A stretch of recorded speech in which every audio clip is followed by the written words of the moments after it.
The Democrats demand that Rudy Giuliani testify in Trump's impeachment trial. Senator Schumer is asking for Mick Mulvaney, John Bolton, a few others, maybe Mike Pompeo, the Secretary of State. But Giuliani, surprisingly, is not on that list. Well, today, a conservative lawyer says the Democrats must call him in, arguing their case demands it, and the public certainly deserves it, saying he is the main firsthand witness orchestrating the execution of the quid pro quo policy.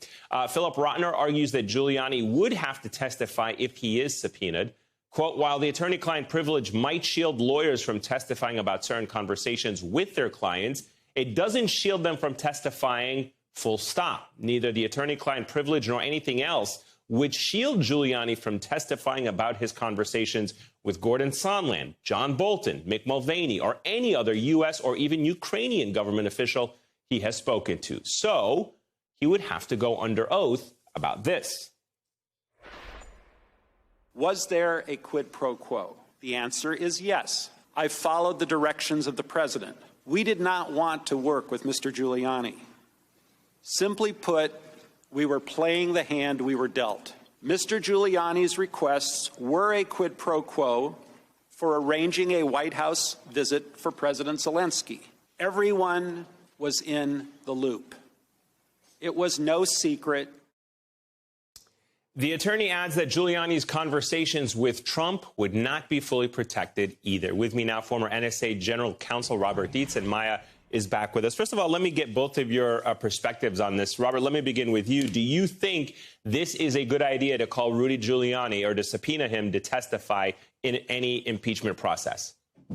Yes, I do. I think it's a great idea. Mr. Giuliani has been sort of center stage on so much of the activity, and yet we've heard actually very little directly from him aside from the occasional press conference. So, yes, I think it would be very forceful, and it puts Republicans, I think, in a bind. So I would think from a Democratic perspective, it'd be tactically useful. Let me just flip the script on that and play devil's advocate for a second. The argument goes that if you bring Rudy Giuliani, he's going to also want to then have to discuss or want to discuss Hunter Biden, Burisma, and try to make that the center stage, because that is what he's out there investigating, you know, the various conspiracy theories out there. So do you open a bit of a Pandora's box? If the Democrats want to keep this focused by bringing in a Rudy Giuliani, you're also probably going to have to touch some of these other things and perhaps have those individuals hauled up in front of the Senate. Yes, possibly. Bear in mind that a trial is overseen by the Chief Justice of the United States. So he would make rulings on relevance and other evidentiary issues, by the way, including attorney-client privilege. So, yes, there is a bit of a gamble, but it seems to me that Mr. Giuliani is really in the pivot of everything that happened, virtually everything that happened with respect to Ukraine.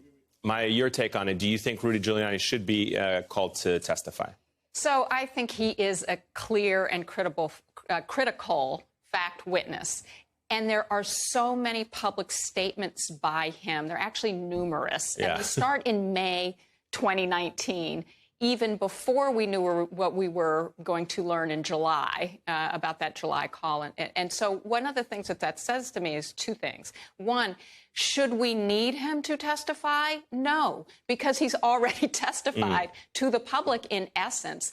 But I also agree that because he's such a central fact witness and because you can essentially cross-examine him because of all his public statements, it's much harder for him to lie given how often he has doubled down on, of course I did it. Of course I was digging up dirt on the Bidens. I was doing it as a defense attorney in my capacity as Donald Trump's defense attorney, meaning for his personal interests, not those of the country. Maybe the country, at one point he says, maybe the country will benefit too, making it clear that it's not about us. So I think for all of those reasons, there's a lot more advantage to having him than to not having him. Yeah. I think, to your point, I think that is a concern for Democrats. I think that the record is much stronger often than it comes out in how much evidence there is that there was not wrongdoing on the part of the Bidens. Was it good?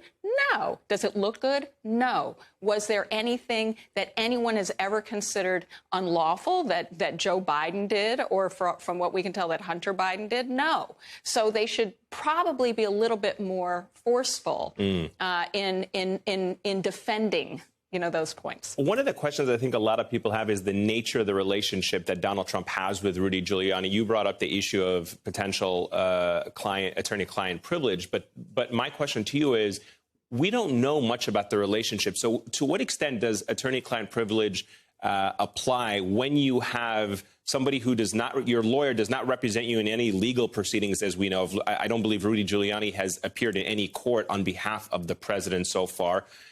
We don't believe from any of our reporting that he has been paid by the president for these investigations, although he's out soliciting money from Ukrainian oligarchs. So that's a whole other issue. So to what extent does attorney-client privilege apply for somebody who, as far as we know, is more of an investigator than an actual attorney for the president? Well, let's separate out two things. Right. So one is people have attorney-client privilege with their attorneys, whether they pay them or not. Okay. We have a system in this country where sometimes people get free legal assistance. Okay. The fact that you're poor and you can't pay for it doesn't mean you lose the privilege, any more than if you're rich and you don't pay for it, you lose the privilege. The privilege goes to whether you're giving legal advice.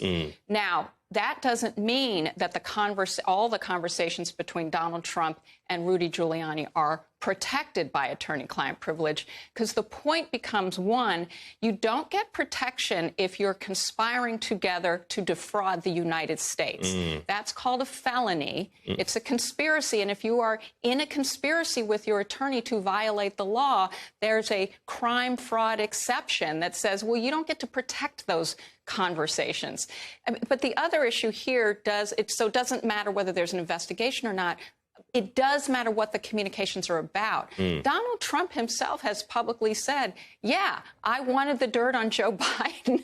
So there's a lot that you could ask that would not necessarily violate attorney-client privilege, or where the privilege would not apply. Robert, where do you see this going over the next couple of days? Are we going to get bogged down into some politics? Are we going to see this play out into the courts with the Don McGahns before it even gets to a trial phase in the Senate?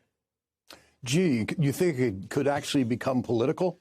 I think it is. But at this stage, what's happening is posturing. Remember, Mitch McConnell has not put out any sort of draft rules of how he thinks this ought to play out.